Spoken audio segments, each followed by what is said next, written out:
ദാവോസിൽ നടന്ന world economics ഫോറത്തിൽ കേരളം ശ്രദ്ധേയമായ സാന്നിധ്യമായെന്ന് മന്ത്രി പി രാജീവ്. സർക്കാരിന്റെ പുതിയ വ്യവസായ നയത്തിൽ നിക്ഷേപകർ താൽപര്യം പ്രകടിപ്പിച്ചു.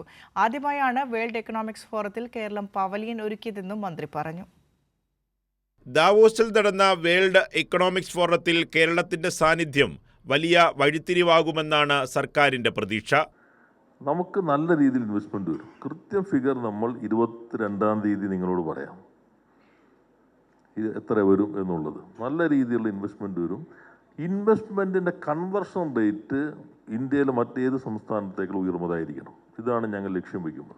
സർക്കാരിന്റെ പുതിയ വ്യവസായ നയത്തിൽ നിക്ഷേപകർ താൽപര്യം പ്രകടിപ്പിച്ചു.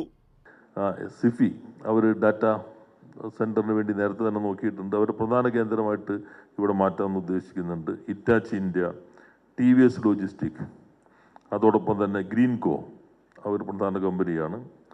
അതോടൊപ്പം തന്നെ BK ഗോയങ്ക വെൽസന്റെ പ്രധാനപ്പെട്ട ആളുണ്ടായിരുന്നു. ലോജിസ്റ്റിക് പ്രധാനമായിട്ട് അവർ കേന്ദ്രീകരിക്കുന്നുണ്ട്. ടെക് മഹീന്ദ്ര അതിൻ്റെ ചെയർമാനായിട്ട് ഞാൻ കണ്ടിരുന്നു. വിപ്രോയുടെ അതിൻ്റെ പ്രധാനപ്പെട്ട ആളുമായി കണ്ടിരുന്നു. പിന്നെ ബജാജ് അതിൻ്റെ ഏറ്റവും പ്രധാനപ്പെട്ട ആളുമായിട്ട് ആശയവിനിമയം നടത്തിയിരുന്നു. അവർ നല്ലൊരു വിഭാഗവും ഇവരിങ്ങോട്ട് വരുന്നുണ്ട്. ഇതുകൂടാതെ വാലി ഗ്രൂപ്പ് ഇവർ വളരെ പ്രധാനപ്പെട്ട ഇന്ത്യയിലെ സോളാർ മേഖലയിൽ ഏറ്റവും പ്രധാനപ്പെട്ടതാണ്. ഇപ്പോൾ ഗുജറാത്തിൽ അവർ പ്ലാന്റ് ഉണ്ട്. നെക്സ്റ്റ് അവർ നമുക്ക് ഫ്ലോട്ടിംഗ് സോളാർ കുറെ സാധ്യതയുണ്ട്.